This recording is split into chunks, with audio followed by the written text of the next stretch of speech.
গিয়ে কেন্দ্রীয় বাহিনীর সঙ্গে তর্কে লাভলি, বিজেপিকে তীব্র আক্রমণ। ভোট দিতে গিয়ে কেন্দ্রীয় বাহিনীর সঙ্গে তর্কাতর্কিতে জড়িয়ে পড়লেন সোনারপুর দক্ষিণ বিধানসভা কেন্দ্রের তৃণমূল কংগ্রেস প্রার্থী লাভলি মৈত্র। রাজপুর সোনারপুর পৌরসভার 19 নম্বর ওয়ার্ডের বিদ্যাভূষণ বিদ্যাপীঠের 143 নম্বর বুথে নিজের ভোটাধিকার প্রয়োগ করেন তিনি। এদিন প্রথমবার নিজেকে ভোট দেন বলেও জানান লাভলি। ভোট দিয়ে বেরিয়ে তিনি অভিযোগ করেন বহু ভোটারের নাম তালিকা থেকে বাদ গিয়েছে, ফলে তারা ভোট দিতে পারেননি। এই নিয়ে ক্ষোভ প্রকাশ করেন তিনি। পাশাপাশি কেন্দ্রীয় বাহিনীর বিজেপির হয়ে কাজ করছে বলেও দাবি তোলেন তৃণমূল প্রার্থী। আজকের পর বিজেপির আর কোনো জায়গা থাকবে না বলেও হুঁশিয়ারি দেন লাভলি মৈত্র। সারাদিন পর আর আমার প্রথম নিজের কেন্দ্রে নিজেকে ভোট দেওয়ার অভিজ্ঞতা, তো খুব ভালো লাগছে। ভোটাধিকার, গণতান্ত্রিক অধিকার আমাদের, সেই ভোট উৎসবে সামিল হতে পারলাম। আমি সবসময় ভোট দিই, প্রত্যেকবার একবারও আমার মিস হয় না। কিন্তু পাশাপাশি খুব খারাপ লাগছে যাদের নাম বাদ গেছে, ইচ্ছাকৃতভাবে এত মানুষের নাম বাদ দেওয়া হয়েছে যারা আজ এবারে ভোট দিতে পারলেন না, যারা খুবই তাদেরও খারাপ লাগছে যে 3বার 4বার করে হিয়ারিং সেন্টারে গিয়ে হিয়ারিংয়ের লাইনে দাঁড়িয়েও তারা এবারে ভোট দানে অংশগ্রহণ করতে পারলেন না, তাদের জন্য খুব খারাপ লাগছে।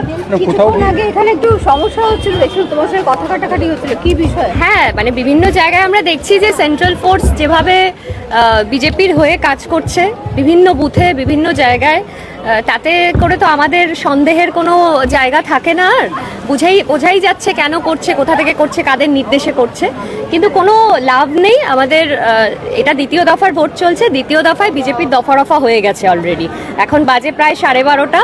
যেভাবে মানুষ বেরিয়ে এসে স্বতঃস্ফূর্তভাবে ভোট দিচ্ছে, তাতে আমাদের বিশ্বাস যে দ্বিতীয় দফার পরে আর বিজেপির কোনো জায়গা পশ্চিমবঙ্গে থাকবে না। তাই সেন্ট্রাল ফোর্স, নির্বাচন কমিশন, যেখান থেকে যত পুলিশ আছে সারা দেশের সবাইকে নিয়ে আসলেও এখানে কোনো লাভ হবে না। বিধানসভা জুড়ে কেমন ভোট হচ্ছে? কিছু ভীষণই ভালো ভোট হচ্ছে এবং আজকে ঈশ্বরের আশীর্বাদে ওয়েদারটাও খুবই ভালো, মানুষের কষ্ট কম হচ্ছে। সবাই এসে সকাল থেকে, এবং কিছু কিছু জায়গায় স্লো ভোট হচ্ছে, কিন্তু সবাই এত ঘন্টা ধরে লাইনে দাঁড়িয়ে আছে। আমরা কৃতজ্ঞ মানুষের কাছে, এবং এই ভোটাধিকারটাই তো মানুষ প্রয়োগ করতে চায়, যেটা বিজেপি চক্রান্ত করে ষড়যন্ত্র করে মানুষের থেকে কেড়ে নিতে চাইছে।